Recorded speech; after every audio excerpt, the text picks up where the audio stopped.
عمرك سألت نفسك ازاي التليفون ده حجم البوصة بتاعه يبقى 6.7 بوصة، وفي نفس الوقت تابلت زي ده يبقى بحجم بوصة 11 بوصة؟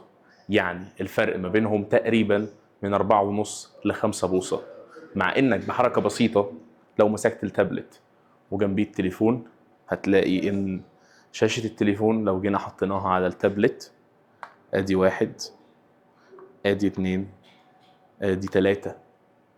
فده معناه ان المفروض التابلت شاشته اكتر من 3 اضعاف حجم التليفون، مع ان الفرق ما بينهم على الورق 5 بوصة ان ما كانش اقل.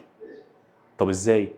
ده لان بمنتهى البساطة البوصة ليها ميكانيزم مختلف في القياس. البوصة ما بتتحسبش طول بعرض، البوصة بتتحسب بناء على ابعد نقطتين بتقيسهم، وعلى اساسها كل 2.5 سم بيعملوا 1 بوصة. البوصة مش طول او عرض، ولا طول في عرض، البوصة هي ابعد نقطة على اليمين لابعد نقطة على الشمال. يعني لو مسكنا هنا ابعد نقطة على اليمين تروح توصلها لابعد نقطة على الشمال وتقيس، وكل 2.5 سم يعملوا معاك بوصة. فعشان كده تلاقي ان البوصة دايما رقمها مختلف، تلاقي ان فرق الحجم بقى كبير جدا، مع ان الرقم كبوصة لسه زي ما هو قليل. ولو عجبك الفيديو ما تنساش تعمل لنا لايك وكومنت وسبسكرايب.